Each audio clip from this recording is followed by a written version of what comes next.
So when Kim Kardashian and Lewis Hamilton were seen together in Paris, the internet didn't just explode with gossip, it started doing the math.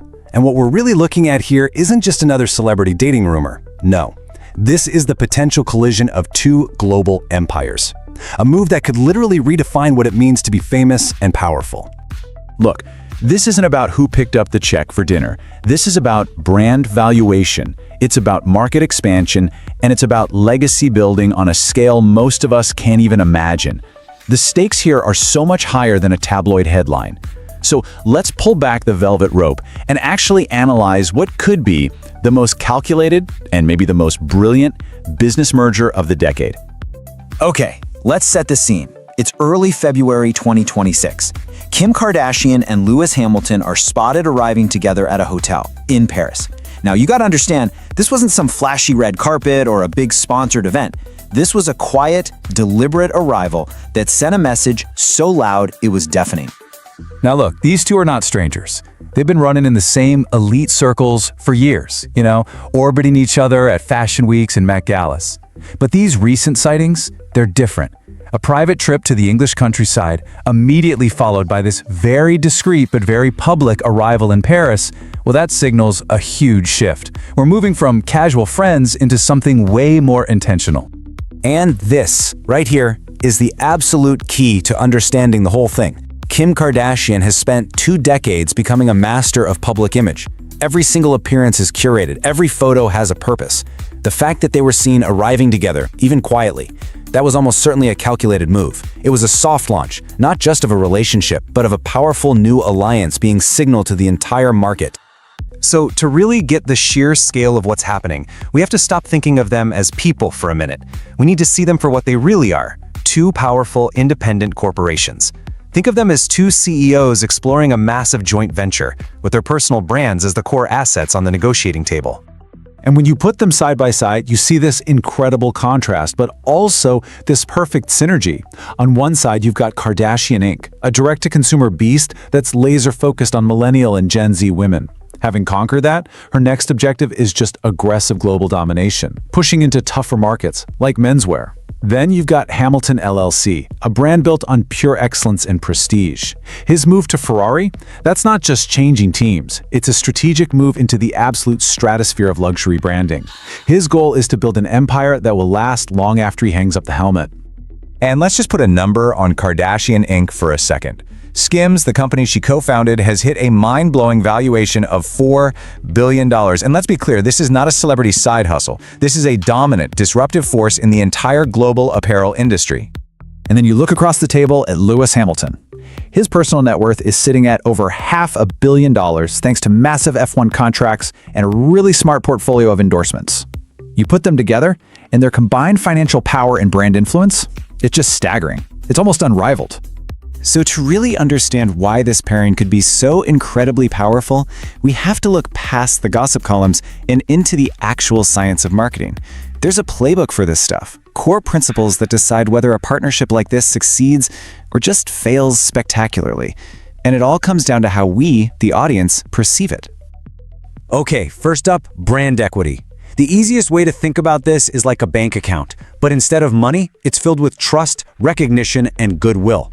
Now, both Kim and Lewis have enormous brand equity, but in totally different markets. So the billion-dollar question is, can they transfer that value to each other without watering down their own brand? Next, and honestly, this might be the most important one, is congruence. For any of this to work, it just has to feel right. We, the public, have to believe that their images and their values actually line up. If there's a mismatch, we call BS on it immediately, and the whole thing loses its power. This is the single biggest question mark and the biggest opportunity for a Kardashian-Hamilton team-up. And the last piece of this puzzle is the power of a long-term partnership. I mean, sure, a one-off campaign might give you a quick sales spike, but a real, sustained partnership that lasts for years, that's what builds deep, lasting trust. We see it as a genuine commitment, not just a quick paycheck. And that's exactly how you build up that brand equity we were just talking about. And this quote right here from a consumer study, it just nails the challenge they're facing. The public is cynical. We're all wired to see these kinds of deals as just transactional cash grabs. For a partnership like this one to actually work, it has to overcome that skepticism by proving it's genuine, that it's long-term and truly authentic.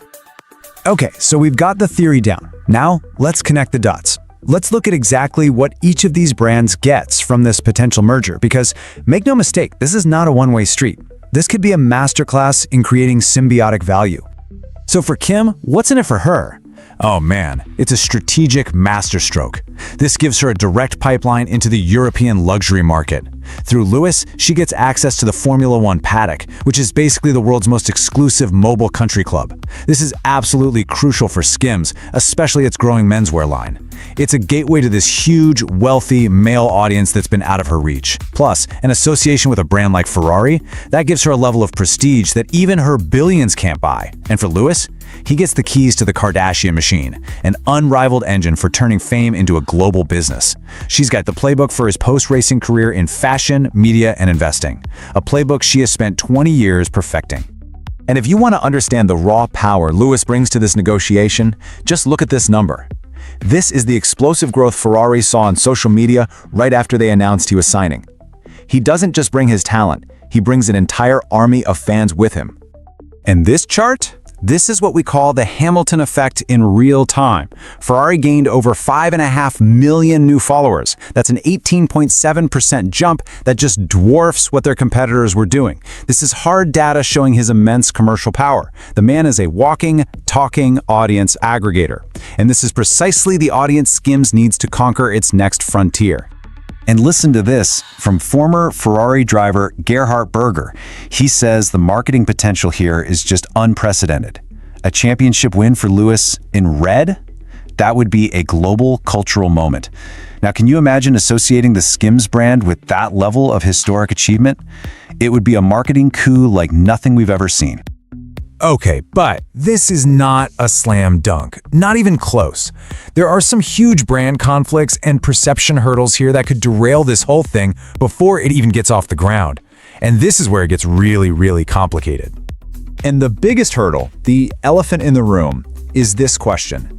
For years, there have been rumors that Kim Kardashian is on an unofficial blacklist at Ferrari, one of the most fiercely protective luxury brands on the planet, and now Lewis Hamilton is about to become their star driver, their chosen one.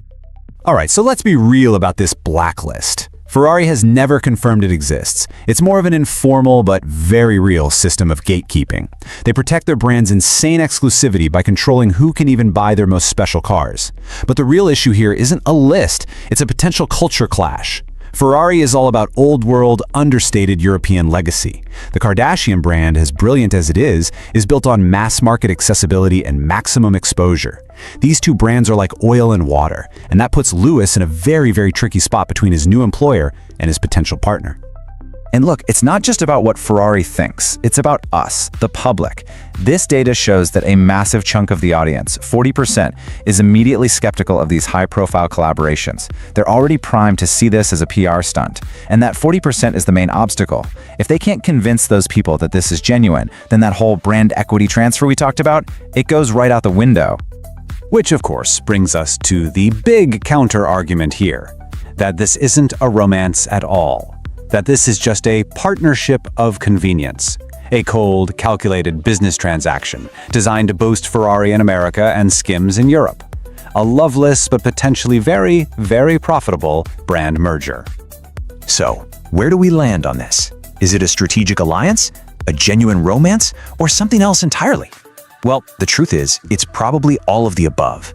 And in being all of those things at once, it represents a whole new evolution in what a power couple even is. What we're really seeing here is the rise of the mogul couple. And this is a paradigm shift. Think about it. Old school power couples were about movies or music. Their power was in their art. The mogul couple is different. Their power lies in their portfolios. The primary union here is a strategic alignment of business interests, where romance and enterprise just become one and the same. And that, right there, is the big takeaway.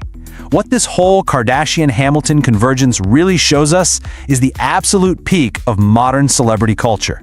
It's a world where personal relationships and business portfolios are so intertwined that they're basically the same thing.